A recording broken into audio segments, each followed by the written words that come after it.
नमस्कार, मैं पंकज चौधरी सर स्वागत करता हूं अपने YouTube चैनल पे।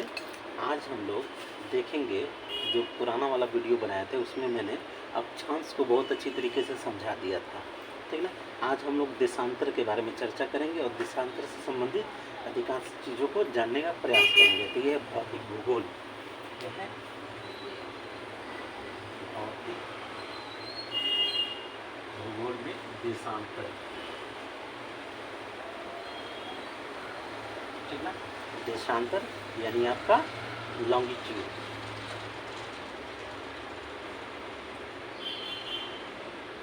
ठीक है। इससे संबंधित तमाम चीज़ों को बहुत अच्छे तरीके से समझने का प्रयास करेंगे। अब हम लोग यहाँ पे देखेंगे कि ग्रीनविच रेखा से किसी स्थान की कोणीय दूरी उस स्थान का देशांतर कहते हैं। ये ग्लोब हो गया। अब यहाँ ग्रीनविच मीन टाइम है और यहाँ से ये जो जा रही है देशांतर रेखाएं हैं, ठीक है। ये जो है सारी की सारी देशांतर रेखाएं हैं, ठीक है। ये ऊपर नॉर्थ, इधर साउथ, यहाँ मिल रही है सब रेखाएं, ठीक है। ये नॉर्थ है, ये साउथ है। तो नॉर्थ से साउथ तक आने वाली सभी जो लॉन्ग है, लॉन्ग यानी खड़ी रेखाएं, ठीक ना, लंबी लंबी, तो ये देशांतर रेखाएं कही जाती हैं। अब यहाँ पे देखेंगे आगे हम लोग समझ रहे हैं कि उत्तरी ध्रुव और दक्षिणी ध्रुव को मिलाने वाली ये काल्पनिक रेखाएं हैं, जिनको जो मौसम वैज्ञानिक हैं उन लोगों ने बना रखा है ताकि हम लोग को सुविधा हो। तो देशांतर रेखाओं की लंबाई लगभग बराबर होती है। ये वाली जो लंबाई है इसकी बराबर होती है। ये रेखाएं समानांतर नहीं होती, हाँ, लेकिन समानांतर नहीं है, ठीक ना। एक अंतर पे नहीं है, यहाँ कम दूरी है, यहाँ पे आप देखते हैं जीरो पे ज़्यादा दूरी है। तो इक्वेटर पे इनके बीच की जो दूरी है ज़्यादा है और ध्रुवों पे इनके बीच की दूरी कम है। तो यहाँ बीच की दूरी कम है,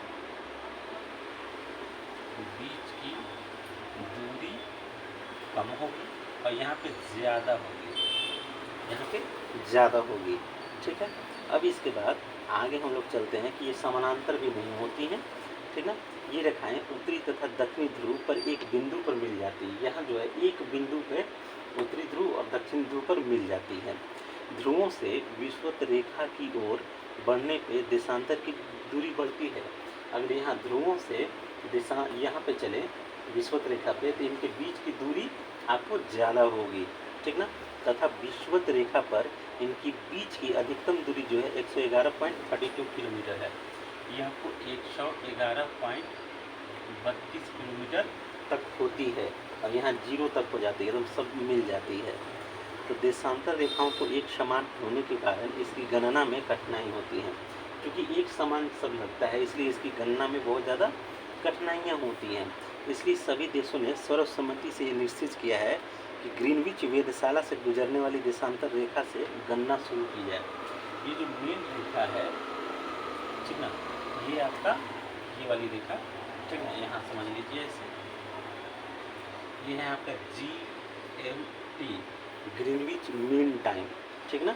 ये आपका इंग्लैंड में इसका है, ठीक ना, ग्रीनविच में हेडक्वार्टर है, ठीक ना। इसको प्रध्यान मध्याह्न रेखा भी बोलते हैं, इसको प्रध्यान मध्याह्न रेखा भी बोलते हैं। तो इस देशांतर का मान 0 डिग्री है। इसका मान कितना है? 0 डिग्री है, ठीक ना। ये चीज़ें अब यहाँ ये भी समझेंगे कि हमने इसे 180 डिग्री पूर्व और 180 डिग्री पश्चिम देशांतर, इधर कितना है 180 डिग्री, ये आपको पूर्वी देशांतर है और इधर 180 डिग्री पश्चिमी आपका देशांतर है, ठीक ना। वेस्टर्न लैटिट्यूड कर दिए हैं, ठीक ना, समझने के लिए। अब यहाँ देखेंगे कि दाहिनी ओर रेखाएं यानी इस तरफ वाला पूर्वी देशांतर, ये इस वाला पश्चिमी देशांतर, क्योंकि ये ग्लोब है, ये इधर ईस्ट है, वेस्ट है, नॉर्थ है, साउथ है, ठीक ना। इसको आधा आधा बांट दिए तो उत्तरी गोलार्ध, दक्षिणी गोलार्ध, और ऐसे काट दिए तो ये पूरा करीब पूर्वी गोलार्ध, ये पश्चिमी गोलार्ध हो जाता है, ठीक ना, समझिए, ठीक है। अब यहाँ आगे देखेंगे कि गोलाकार होने के कारण पृथ्वी जो है 24 घंटे में 360 डिग्री घूम जाती है। अब पृथ्वी क्या है, गोलाकार है, तो ये करीब 24 घंटे में 360 डिग्री पूरा राउंड कर लेती है, घूम लेती है, अपने अक्ष पे घूम जाती है, ठीक ना। तो एक देशांतर की दूरी तय करने में पृथ्वी को 4 मिनट लगता है। तो एक देशांतर को मिटा देते हैं।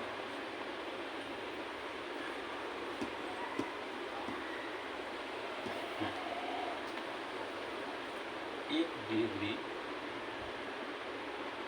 देशांतर तय करने में 4 मिनट लगता है, ठीक ना। अब यहाँ पे आगे हम लोग देखेंगे कि देशांतर के आधार पे ही किसी स्थान का समय ज्ञात होता है, यानी इसके आधार पे क्या होता है, समय ज्ञात। देशांतर के आधार पे समय ज्ञात होता है किसी भी जगह का, ठीक ना। अब यहाँ हम लोग अगला पॉइंट देखेंगे कि देशांतर के आधार पे समय ज्ञात होता है। दो से देशांतरों के बीच की दूरी गोरे नाम दिया गया है। यहाँ देखिएगा, दो देशांतर के बीच की दूरी को क्या कहते हैं, गोरे। एक इस तरह से, एक इस तरह से, तो ये बीच की दूरी को गोरे कहा जाता है, ठीक ना। चलिए अब हम आगे देखेंगे कि शून्य अक्षांश रेखा और शून्य देशांतर रेखा अटलांटिक सागर में मिलती है। थोड़ा सा मैप बना लेते हैं, ठीक ना। अटलांटिक का ये पूरा का पूरा विश्व हो गया, इधर आपका पूरा उत्तरी और ये दक्षिणी अमेरिका हो गया। ये जो इस आकार का है ये है हमारा अटलांटिक महासागर है। इधर आपका यूरोप है, इधर अफ्रीका है, पूरा इस तरह से। तो ये इस आकार ये है, क्या बोलते हैं, अटलांटिक है। तो यहीं पे आप ये समझेंगे, थोड़ा सा मिटाएंगे तब बनेगा बढ़िया। हाँ, यहाँ जो है आपका शून्य अक्षांश रेखा, ठीक है, एक ये 0 डिग्री और शून्य देशांतर रेखा एक यहाँ से जो आ रही है, ये वाला पॉइंट, ठीक है, ये अटलांटिक महासागर में मिलती है। इस चीज़ को याद रखिएगा, ठीक है। अब यहाँ पे आगे समझेंगे कि मानचित्र और ग्लोब पर पाई जाने वाली प्रतिच्छेद रेखाओं को भौगोलिक रेखा जाल कहते हैं। जो भी मानचित्र हो या ग्लोब हो, ठीक ना, ये समझ लेंगे इस तरह से। भूगोल में मैप जरूरी है, गलत ही सही, गलत का मतलब टेढ़ा मेढ़ा जो भी हो बनाना जरूर चाहिए। तो ये ग्लोब है और इस पर जितनी भी ये सारी रेखाएं हैं, ठीक ना, ये ऐसे, ठीक है, ये क्या है, एक ग्रिड बना रही है, ग्रिड बन रहा है। अक्षांशीय रेखाएं, देशांतरीय रेखाएं। तब जहाँ भी रहते हैं उसका अक्षांशीय, कंपास पे देखिएगा तो उसका अक्षांशीय स्थिति और देशांतरीय स्थिति दोनों ही बताई जाती है, ठीक ना। तो इसी को भौगोलिक रेखा जाल भी कहते हैं। इसको क्या कहते हैं, भौगोलिक रेखा जाल, ठीक ना, भौगोलिक रेखा जाल भी कहते हैं, ठीक है। अब यहाँ पे हम लोग आगे देखेंगे संक्रांति। संक्रांति को समझेंगे।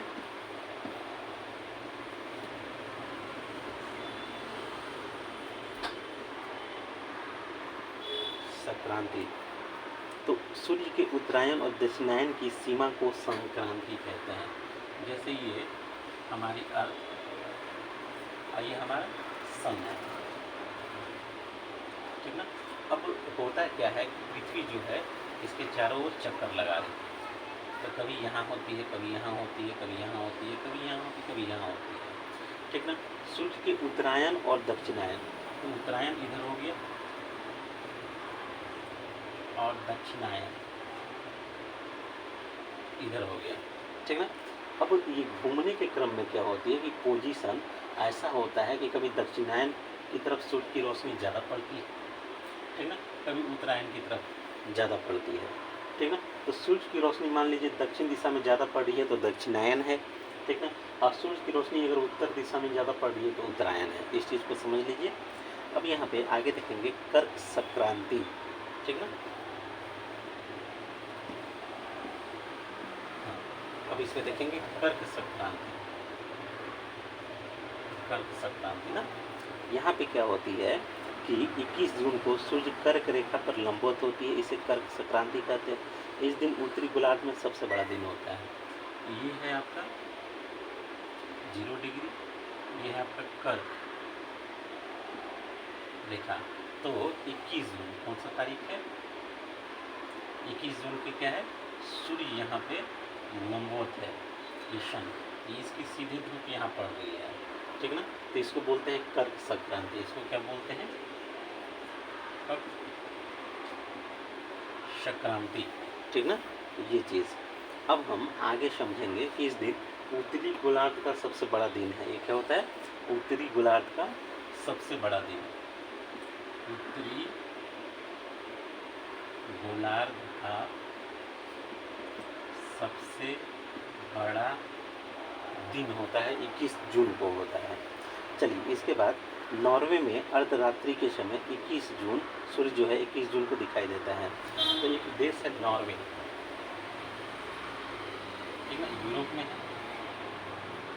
यहाँ पे रात में सूर्य आपको दिखाई देता है, ठीक है। नॉर्वे इस तरफ हो गया, यहाँ पे होना चाहिए एग्जैक्ट बिंदु में देखें तो मैप पे। चलिए, अब इसके बाद मकर संक्रांति को देखते हैं।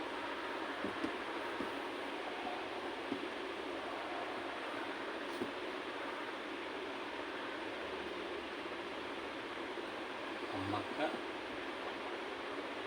संक्रांति, ठीक ना।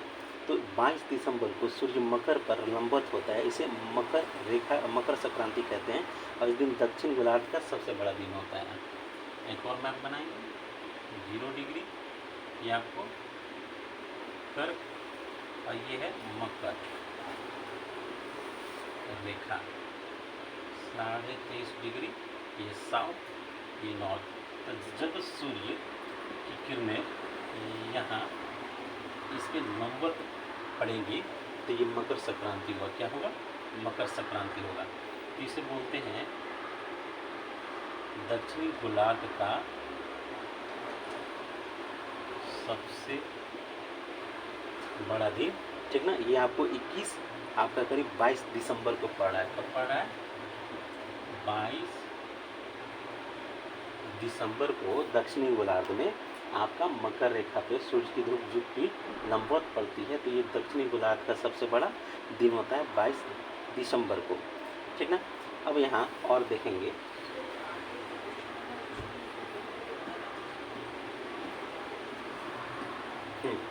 अगला पॉइंट है कि ये विषु इक्विनॉक्स, ठीक ना, विषु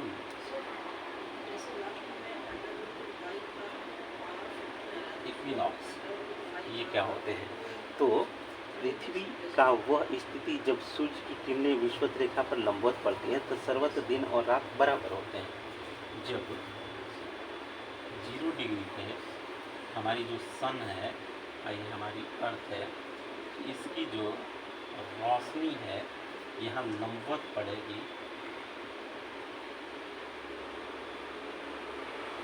ठीक ना। तो दिन और रात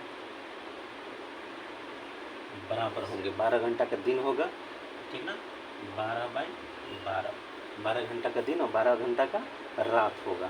तो ये विषु कहते हैं। तो 23 सितंबर एवं 21 मार्च को संपूर्ण पृथ्वी पर दिन और रात बराबर होते हैं। कब कब होते हैं ये? एक होता है 23 सितंबर को और 21 मार्च को। 21 मार्च को दिन और रात आपको बराबर होते हैं। तो इसे शरद विषु या फिर वसंत विषु भी कहते हैं। तो इस वालों को बोलेंगे शरद विषु। और एक और जो बच रहा है क्योंकि मार्च में है, तो इसको बोलेंगे वसंत विषु, वसंत विषु, ठीक ना। जो मार्च में पड़ेगा उसे बोलेंगे आपको वर्नल इक्विनॉक्स, ठीक ना, वसंत विषु। और जो यहाँ पड़ेगी इसको बोलेंगे ऑटमनल विषु, शरद विषु बोलेंगे, ठीक ना। यहाँ क्लियर है। चलिए, अब अगला देखेंगे, अगला पॉइंट,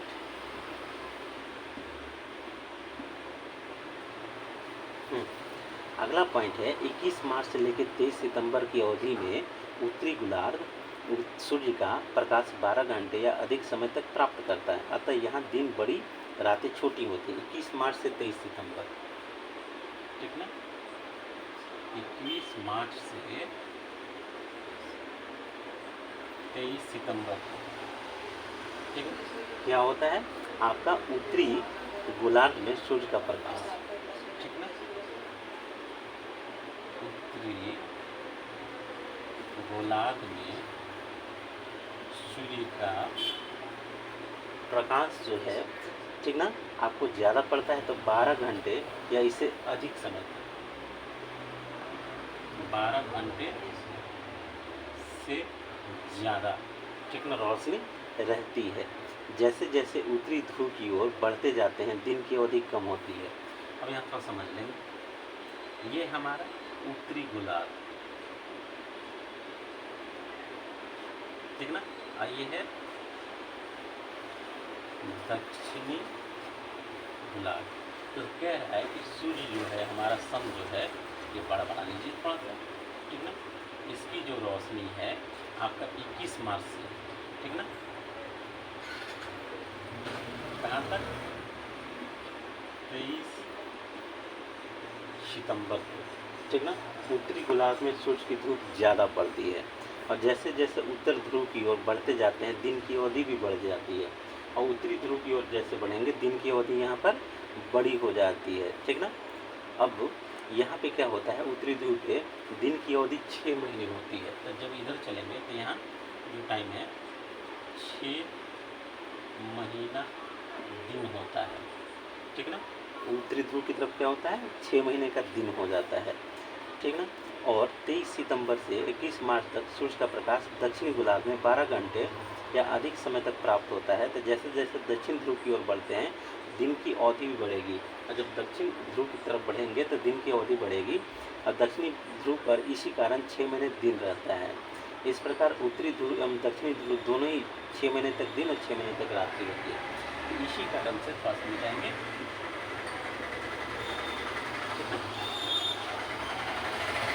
दक्षिणी ध्रुव उत्तरी ध्रुव, ये है हमारा सन, ये हमारा अर्थ, ठीक ना।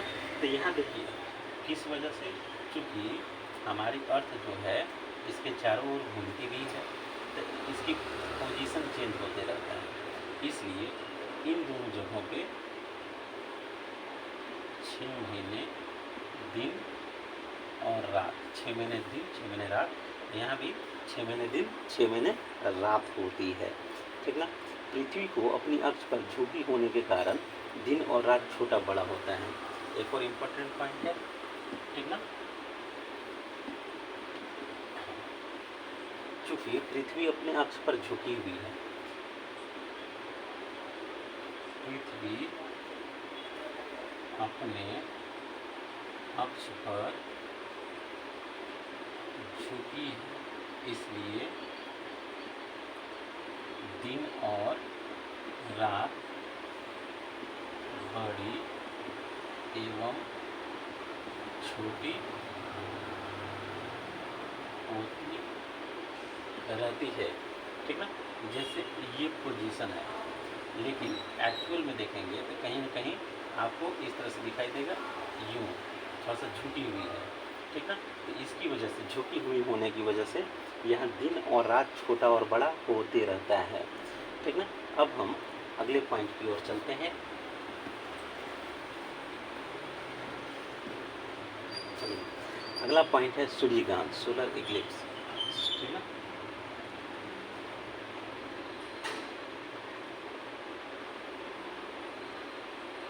सोलर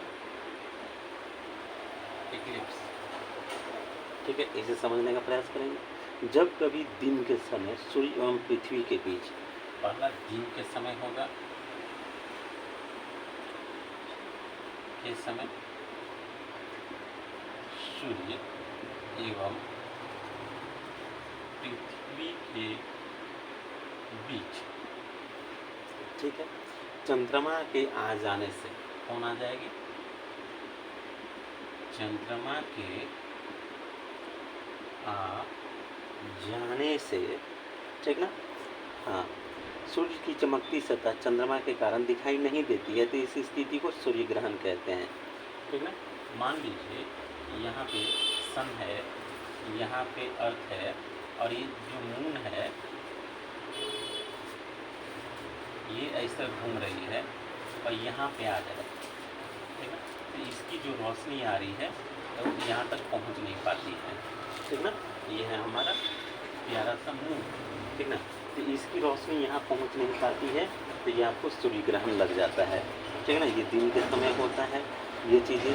अब तो उस आंशिक सूर्य ग्रहण, ये चीज़ अगर हल्का छिपेगा तो आंशिक सूर्य ग्रहण, और पूरा छिपेगा यानी कि दिन में तारे दिख जाएंगे तो वो पूर्ण सूर्य ग्रहण कहलाता है।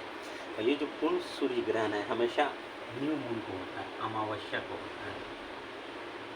अमावस्या न्यू मून, इस दिन आपको सूर्य ग्रहण की होती है, क्रिया होती है। चलिए अब हम लोग देखेंगे चंद्र ग्रहण।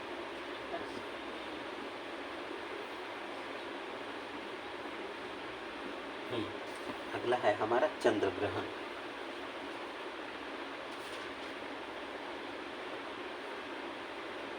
ठीक ना। चंद्र ग्रहण को लूनर इक्लिप्स कहा जाता है।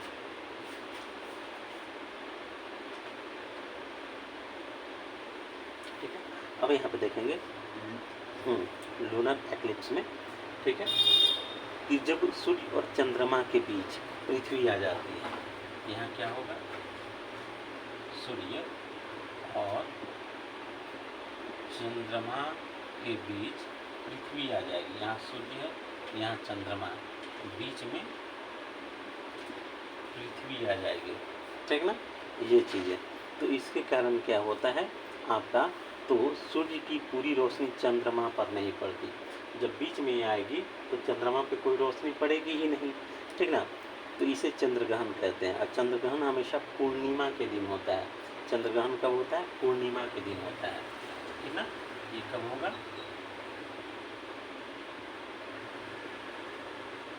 पूर्णिमा के दिन चंद्र ग्रहण होता है।